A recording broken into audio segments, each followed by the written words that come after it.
기도합니다. 성령 하나님, 우리가 말씀 듣길 원합니다. 우리에게 말씀하옵소서. 예수님의 이름으로 기도합니다. 아멘. 할렐루야.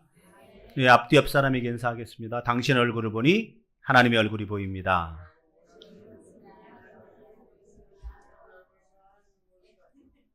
다시 한번 할까요? 당신의 얼굴을 보니 하나님의 얼굴이 보입니다.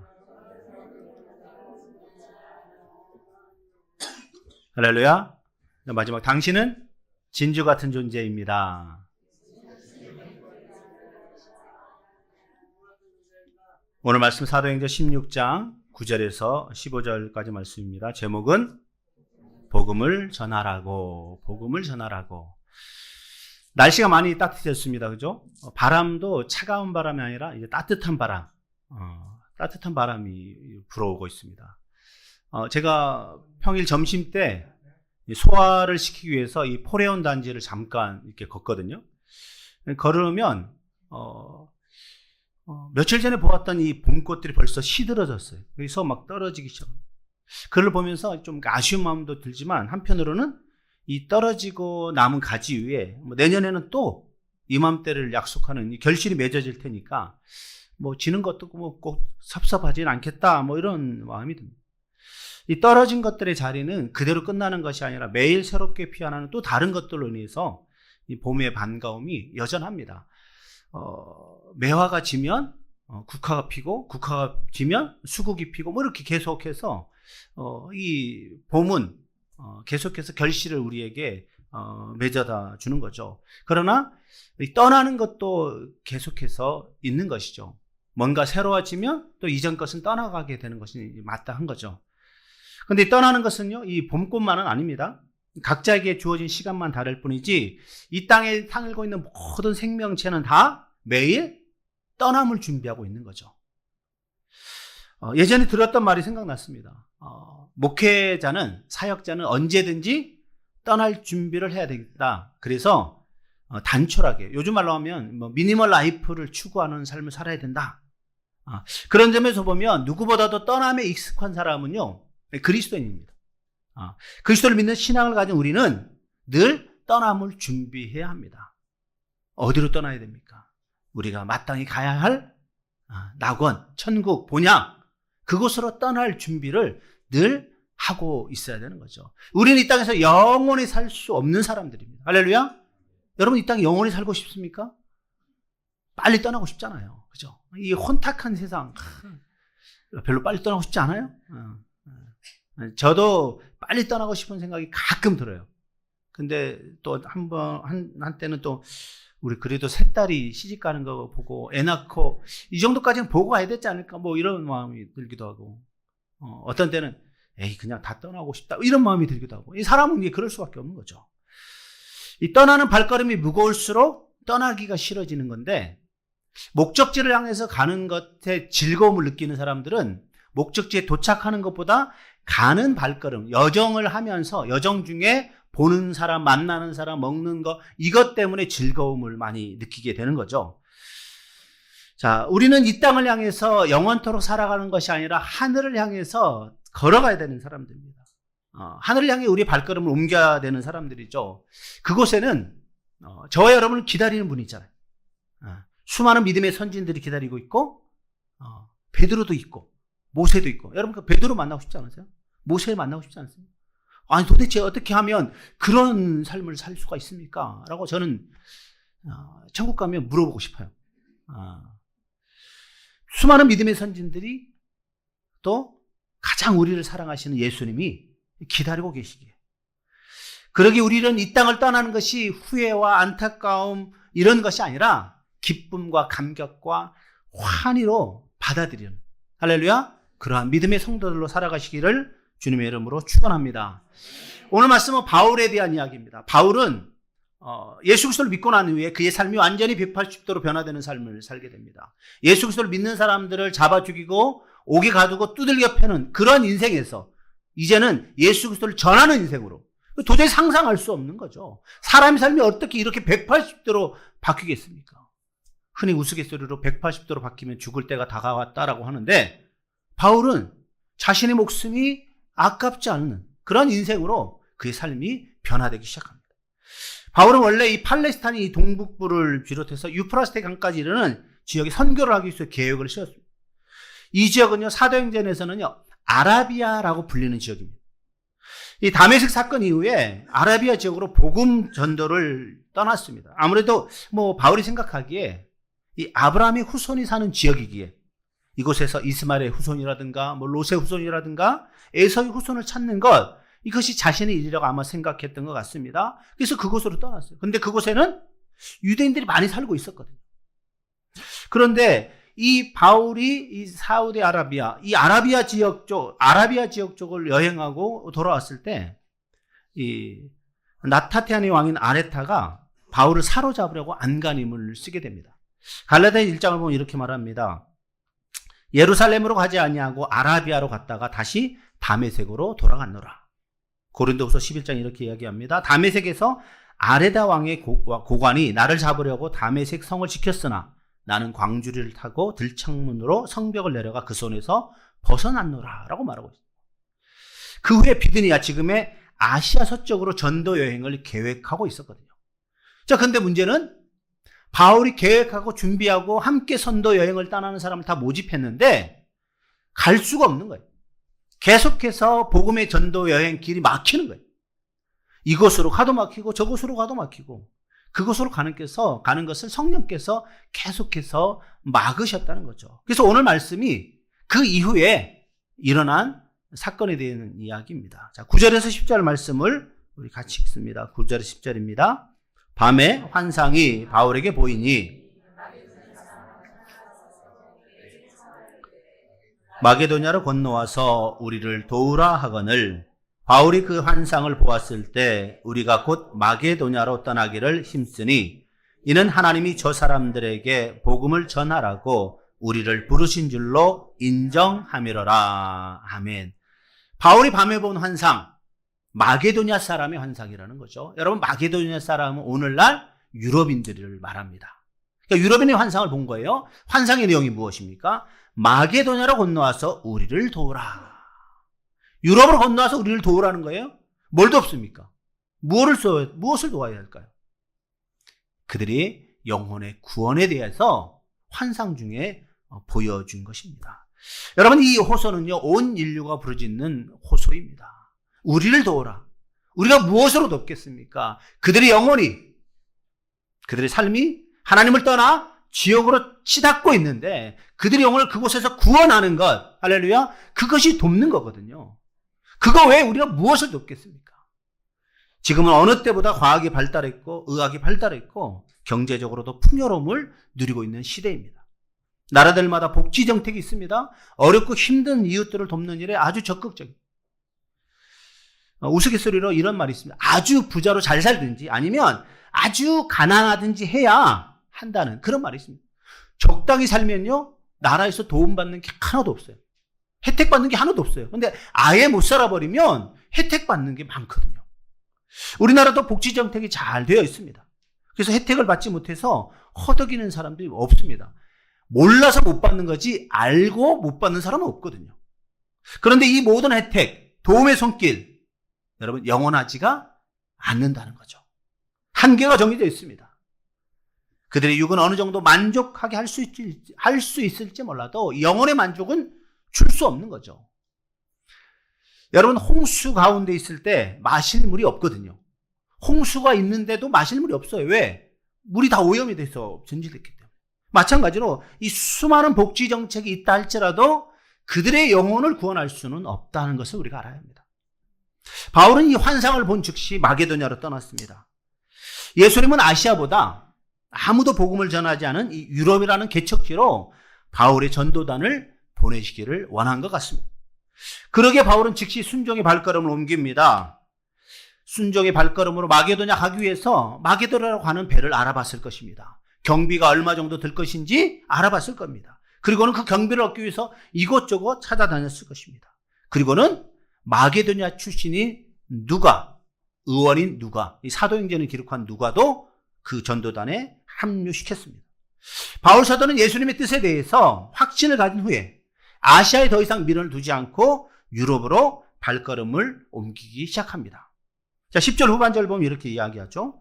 이는 하나님이 저 사람들에게 복음을 전하라고 우리를 부르신 줄로 인정함이로라. 인정한다는 거죠. 복음을 전하라고. 마게도냐 사람들에게 복음을 전하라고 우리를 부르신 줄로 인정합니다라고 말합니다. 여기서 인정하다라는 말의 뜻은요, 원래 뜻은 결합하다라는 거예요.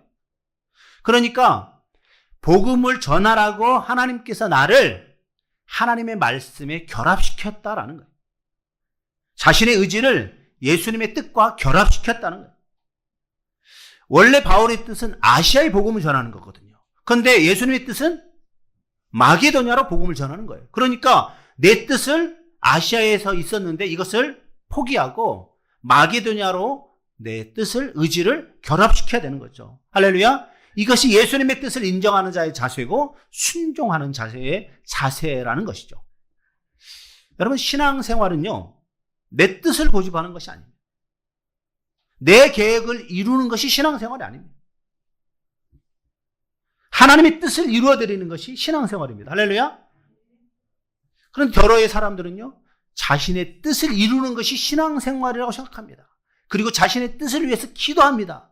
기도했는데 그것이 이루어지지 않아요? 그럼 어떻게 합니까? 신앙생활 해봐도 헛거다. 이렇게 생각합니다. 신앙생활 하지 않고 있는 거예요. 신앙생활은 내 뜻을 고집하는 게 아니거든요. 내 생각을, 내 의지를 고집하는 게 아니거든요. 나의 의지를 하나님의 뜻과 결합시키는 것. 할렐루야. 이것이 신앙생활이거든요. 그러기에 아브라함처럼 즉시 순종하고 주님의 지시를 따라야 하는 거죠.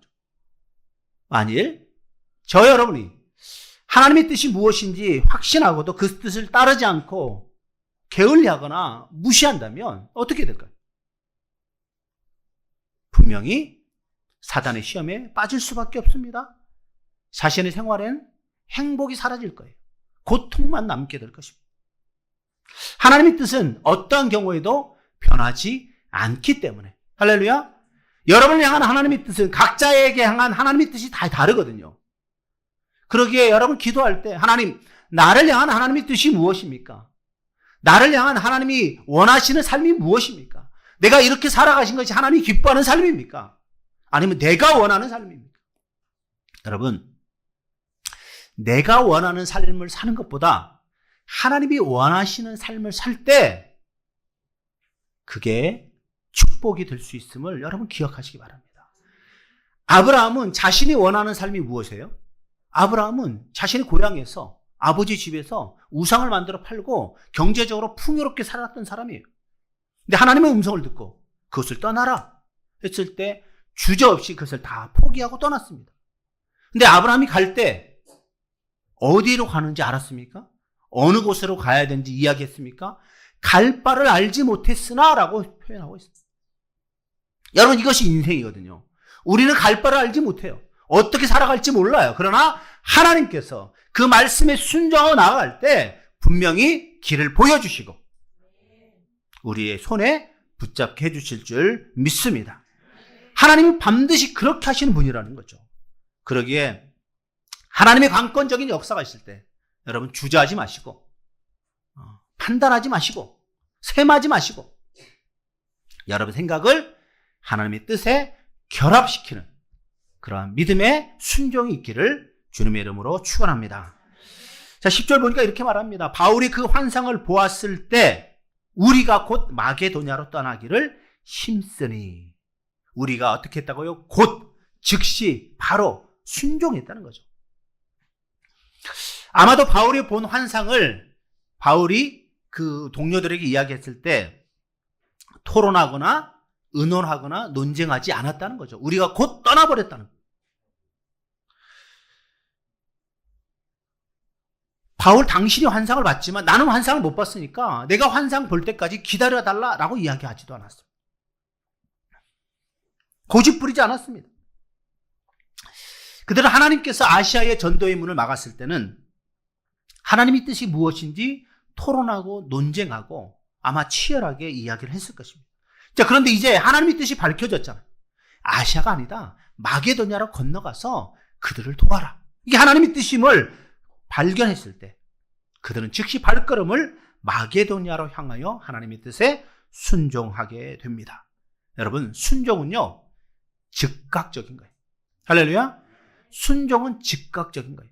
내 생각이 개입되는 순간 이건 순종이라고 할 수 없는 거예요. 불순종이죠.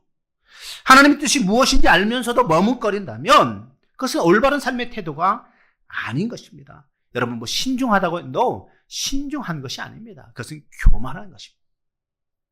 왜냐하면 지체된 순종은 엄밀하게 말하면 불순종이거든요. 하나님께서 분명하게 할 일을 가르쳐 주시고 깨닫게 했다면 결코 지체해서는 안 됩니다. 다른 길을 찾아서도 안 됩니다. 머뭇거리지 말고 하나님의 뜻에 순종하는 것, 할렐루야, 이것이 지혜로운 성도의 태도이고, 그럴 때 하나님의 놀라운 은혜가 그에게 충만하게 부어질 줄 믿습니다. 그리고 11절에서 13절 말씀 같이 읽습니다. 11절에 13절입니다. 우리가 드로아에서 배로 떠나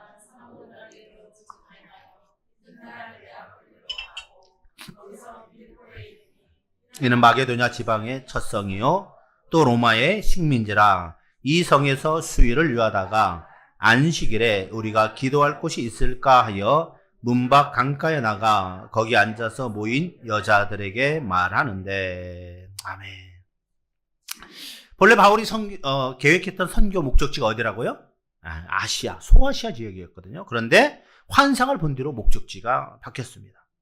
자, 그러니까 자기가 계획하고 준비되지 않고 환상 본 이후에 즉시로 장소가 바뀌었기 때문에 그곳에 누구와 살고 있는지 어디로 가야 될지 하나도 준비하고 계획한 것이 없는 거예요. 누구를 만나야 될지 어디 가서 복음을 전해야 될지 뚜렷한 대책도 없고 아무것도 없습니다. 그냥 그곳으로 가는 것이 하나님의 뜻이라고 믿고 길을 나선 거라는 거죠. 여러분, 대단한 믿음 아닙니까? 쉽지 않은 믿음이에요. 아브람처럼 갈 길을 알지 못하나 떠나라고 했을 때 믿음으로 떠난 이 바울의 모습.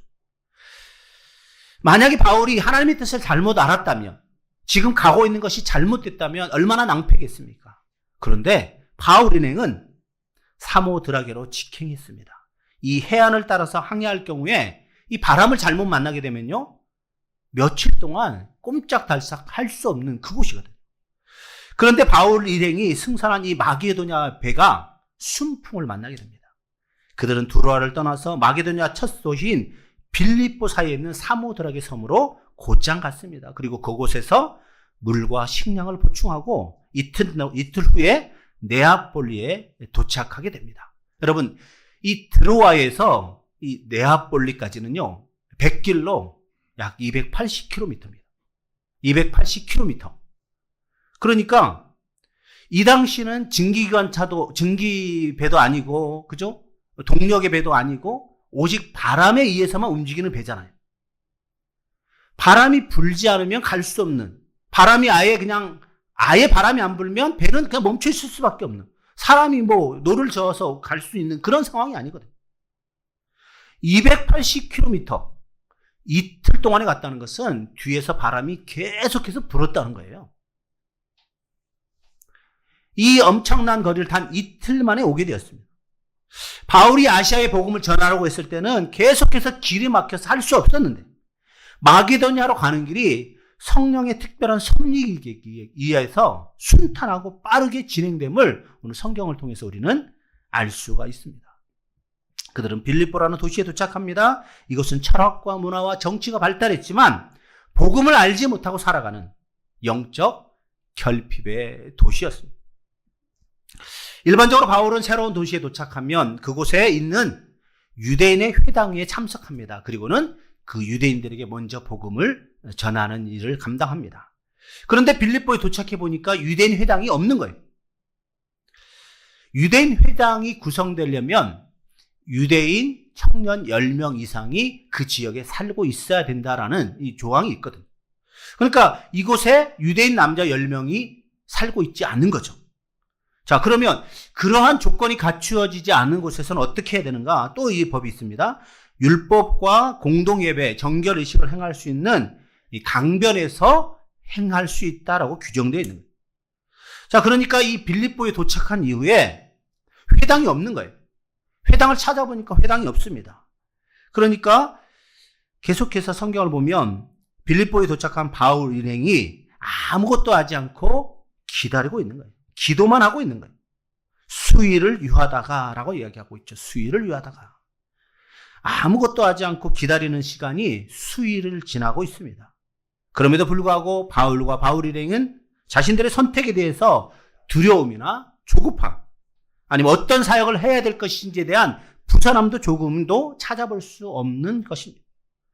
며칠이 지나고 바울과 바울 일행이 한 것은 기도할 처소를 찾아 나신 것이라는 거예요.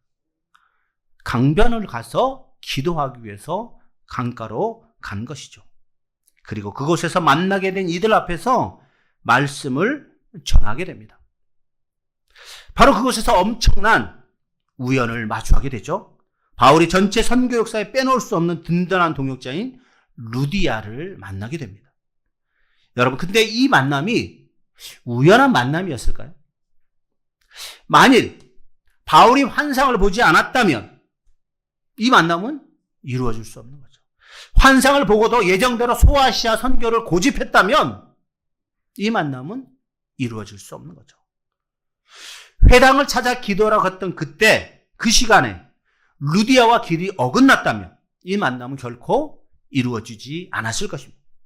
그러니까 이 바울이나 루디아 입장에서 보면 그저 길 가다 마주친 우연일 뿐이겠지만 하나님은 우연이 아닌 땅끝까지 복음으로 전해지는 것이 하나님이 기쁘신 일이기에 하나님께서 준비하시고 이끌어 하시는 이 주권적인 은총 사건임을 성경은 보여주고 있는 것입니다.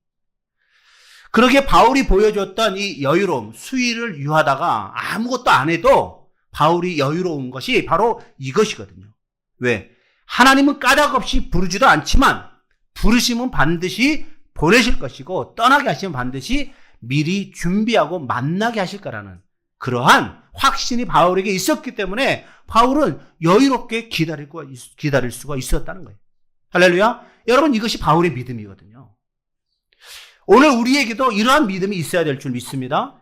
하나님께서 여러분에게 어떠한 것을 말씀하셨다면 그것을 기다릴 수 있는 믿음이 있어야 돼요. 내가 조급해서는요, 일이 될 수 없어요. 그렇죠? 하나님이 조급하셔야 되는 거예요.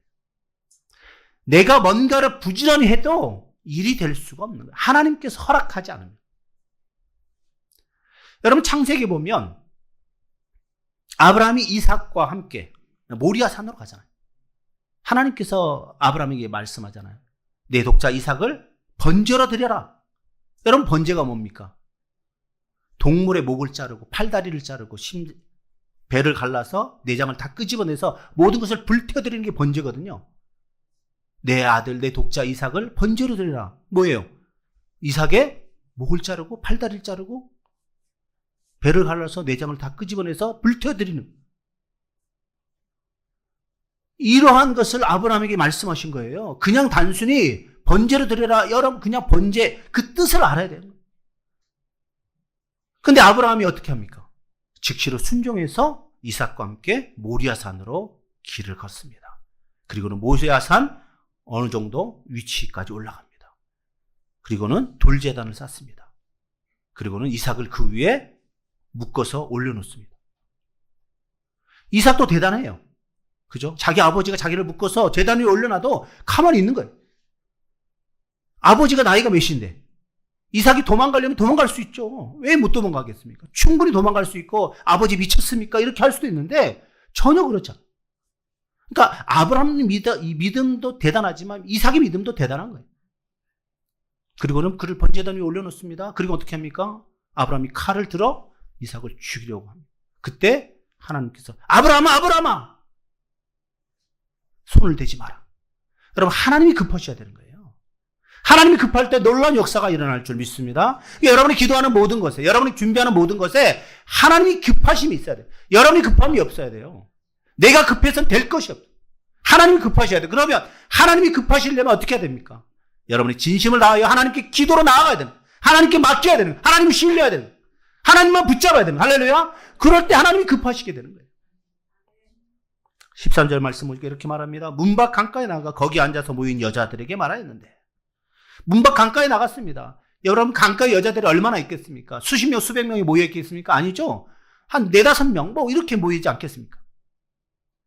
근데 강권적인 역사로 빌립보에 왔는데 처음 전도가 몇 명 안 되는 거예요. 우리는 가끔 우리 생각이 앞설 때가 있습니다. 우리 계획이 합당하다고 생각할 수 있습니다. 성령께서 하시는 거니까 엄청난 많은 사람이 모여 있고, 아니 엄청까지는 아니더라도 최소한 수십 명 사람이 모여 있고 그들에게 복음을 전하고 그들 가운데 믿는 사람이 생기고 그 사람을 통해서 교회가 만들어지고, 이게 우리의 계획이잖아요. 우리 생각이잖아요. 그런데 주어진 현실은 아니라는 거예요. 바울이 전도하는 현장에 남자는 한 명도 없습니다. 여자들도 몇 명 없습니다. 그래도 바울은 복음을 전했습니다. 여러분, 이것이 바울과 우리의 다른 거예요. 한두 명만 있어도 전도할 수 있어야 돼요. 그들이 누구든지 어떤 신분에 소유되든지 그들을 위해 최선을 다해 전해야 되는 거예요. 왜냐? 한 영혼이 천하보다 귀하기 때문에. 그러므로 전도 사역을 맡은 성도들은 사람이 많든 적든 최선을 다해서 복음을 전해야 한다는 거죠. 여러분, 사람이 많으면 회심이 많이 일어납니까? 사람이 적으면 회심하는 사람이 없을까요? 그게 아니거든요. 문제는 우리가 얼마나 최선을 다하여 전도하느냐. 최선을 다하여 전도하는 곳에 하나님의 놀라운 역사가 일어날 줄 믿습니다. 여러분, 전도는 우리가 하는 게 아니에요. 우리가 하는 것처럼 보이지만 실상은 하나님이 하시는 하나님의 일이라는 거예요. 하나님은 우리를 하나님이 일하시는 데 사용하는 도구밖에 안 된다는 거죠. 그렇기 때문에 우리가 전도에 앞서서 기도하는 건 전도를 위한 가장 큰 준비라는 거죠. 기도는 나를 통해 하나님께서 일을 하시도록 이 길을 여는 것과 같습니다. 그러니까 기도를 많이 하면 많이 할수록 하나님의 역사는 강하게 나타날 것이고 결과적으로 더 좋은 결과를 맺게 될 줄 믿습니다. 자, 14절 15절 말씀 우리 같이 읽습니다. 14절 15절입니다. 두아디라시아에 있는 자색 옷감 장사로서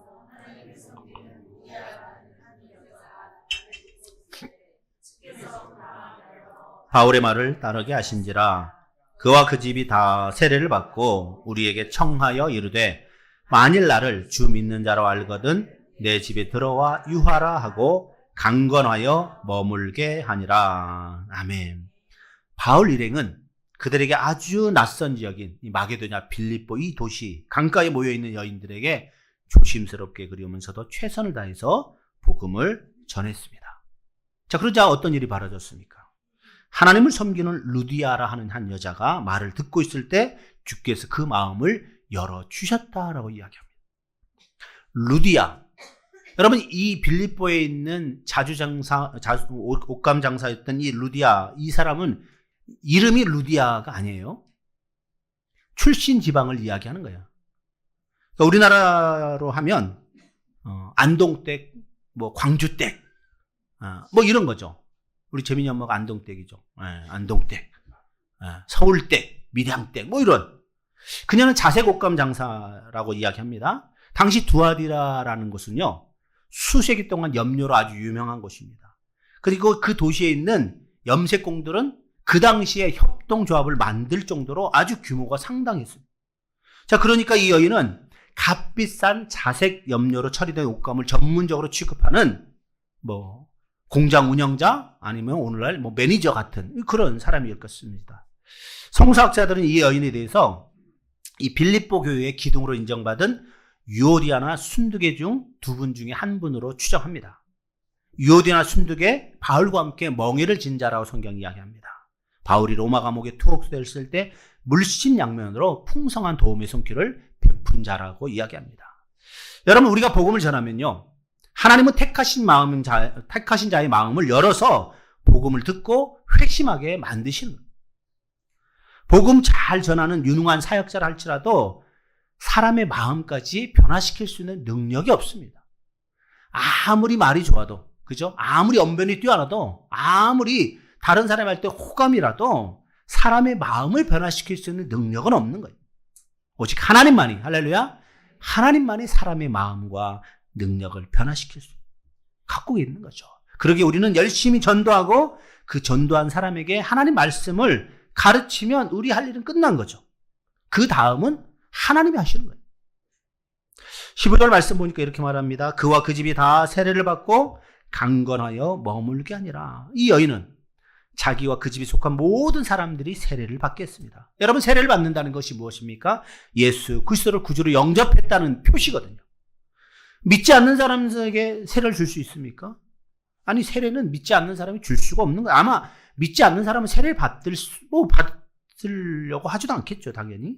그러니까 루디아는 자기 집에 속한 모든 사람들이 세례를 받게 한 후에 바울 일행을 권면합니다. 만일 나를 주 믿는 자로 알거든 내 집에 들어와 유하라. 머물러 있으라는 거예요. 자기만 믿는 것이 아니라 자기 집에 있는 속한 모든 사람이 믿고 세례를 받게 한 여인이 겸손함을 보여주고 있습니다. 나를 주 믿는 자로 알거든. 자기를 성도로 인정해달라는 거죠. 이러한 성도, 하나님이 기뻐하신 성도 아니겠습니까? 바울의 일행이 빌립보에 도착했을 때 그들은 그곳에서 누구의 도움도 받을 수 없는 곳이기 때문에 숙박과 숙식을 해결하기 위해서 가지고 온 돈을 사용했을 것입니다. 선교비가 넉넉하지 않은 상황이기 때문에 빌립보에는 아직 교회도 없고 믿는 사람이 아무도 없기 때문에 누구의 도움도 받을 수 없는 그런 상황에서 이 루디아라는 여인의 도움을 받게 되는 거죠. 고린도후서 11장 이렇게 말합니다. 마게도냐에서 온 형제들이 나의 부족한 것을 보충하였음이라. 내가 모든 일에 너희에게 폐를 끼치지 않기 위하여 스스로 조심하였고 또 조심하리라. 여러분, 이것이 바울의 복음 전도의 원칙이거든요. 자급자족하며 복음을 전하는 것, 누구의 도움도 받지 않으려고 하는 것, 이것이 바울의 복음의 전도 원칙이라는 거죠. 자, 그런데 고린도전서 3장 보면 또 이렇게 이야기합니다. 나는 심었고 아볼로는 물을 주었으되 오직 하나님께서 자라나게 하셨나니 그런즉 심는 이나 물 주는 이는 아무것도 아니로되 오직 자라게 하시는 이는 하나님뿐이니라. 바울이 선교 원칙이 있음에도 불구하고 이 루디아라는 여인이 나를 주 믿는 사로 알거든 제발 우리 집에 와서 머물기를 원합니다. 바울 일행의 어려움을 알고 자기 집을 조건 없이 내어주고 있다는 거죠. 강권하여 머물도록 하였다는 것이 무엇입니까? 거절했다는 거예요. 거절에도 불구하고 아닙니다. 우리 집에 와서 머무십시오. 돈 걱정하지 마시고 식사 걱정하지 마시고 제가 다 책임지겠습니다. 여러분, 얼마나 아름다운 모습입니까? 한 사람은 아니다라고 거절하고 한 사람은 괜찮다라고 계속해서 강권하고 우리 집을 선교본부로 사용하십시오. 이 강권함을 거절할 수 없었던 이 바울인의 수일을 그곳에서 머물며 복음 전도에 힘을 내기 시작합니다. 그 후에 이 빌립보라는 도시에 교회가 탄생하게 되는 거죠. 그렇습니다. 하나님은 모든 것을 합력하시는 분이시고 그 선한 일을 위해서 사람들을 사용하신다는 거죠. 여러분, 사역의 중심은요, 자원하는 것입니다. 함께하는 것입니다. 자원하고 함께하는 것이 없으면 사역이 이루어지지 않는 거죠. 이 루디아라는 여자가 복음을 듣고 하나님께서 그의 마음을 열어주셨을 때 복음을 듣고 세례를 받고 자신의 집을 오픈하여 선교본부로 사용하고자 하는 그런 자원하는 마음. 여러분, 우리가 가진 물질을, 우리가 가진 시간을, 우리가 가진 젊음을, 우리가 가진 것들을 복음을 전하기 위해서 사용할 때 하나님은 그것을 기뻐 받으신 줄 믿습니다. 왜 바울과 일행이 아시아로 가지 않고 마게도냐로 왔습니까? 오늘 제목처럼 복음을 전하라고 하나님께서 그것으로 보내셨다는 거죠. 빌립보라는 도시에 갔을 때 아무도 만날 수 없는 그곳에서 강가로 갔을 때 그곳에 있는 여인들을 만났습니다. 그리고 그들에게 무엇을 말했습니까? 복음을 전하는 것이죠. 여러분, 이게 바울의 삶의 원칙 중에 하나였습니다. 바라기는 오늘 우리의 삶의 원칙도 여러분이 살고 있는 곳에서, 여러분이 하고 있는 곳에서, 여러분이 만나는 곳에서 복음을 전하는 것. 할렐루야. 이것이 여러분의 삶의 원칙이 또 다른 하나의 원칙이 되었으면 좋겠습니다. 여러분, 운동하는 것도 복음을 전하기 위해서, 먹는 것도 복음을 전하기 위해서, 누구와 교제하는 것도 복음을 전하기 위해서. 여러분, 그렇게 살아간다면 하나님은 여러분의 삶을 축복하실 것이고 여러분의 삶을 평안하게 인도해 주실 줄 믿습니다. 오늘도 그러한 하나님의 사랑이 여러분에게 충만하기를 주님의 이름으로 축원합니다. 이 시간 우리 함께 기도하기를 원합니다. 나는 과연 어떤 모습으로 살아가고 있는가? 내가 그리스도를 믿고 있다고 하는데, 내가 복음을 받아들였다고 하는데 복음을 받아들이고 이것으로 끝나고 있는가? 아니면 나는 어느 곳에 있든지 어떤 상황이든지 복음을 전하려고 하고 있는가? 예수 그리스도의 복음을 전하는 것이 나의 원칙 중에 또 다른 하나가 되고 있는가? 이 시간 여러분의 삶을 돌아보며 하나님 앞에 올바른 기도를 올려드렸으면 좋겠습니다. 같이 기도하겠습니다. 주 하나님 아버지, 우리 삶을 지키시고 인도하여 주옵소서. 하나님 우리가 계획하는 것들, 우리가 생각하는 것들이 하나님 아버지 나의 원하는 뜻대로 되지 않게 하여 주옵소서. 하나님의 원하는 뜻대로 나의 삶을 이끌어가여 주시고 하나님 기뻐하는 뜻대로 나의 삶을 맞춰갈 수 있도록 주님 하나님과 연합하는, 하나님과 결합하는 우리의 신앙 되게 하여 주옵소서. 하나님 사람을 알아보지 않게 하시고 하나님 아버지 어느 곳에 있든지 복음을 전하는 우리 발걸음, 우리 믿음 되게 하여 주옵소서. 예수님의 이름으로 기도드립니다. 아멘.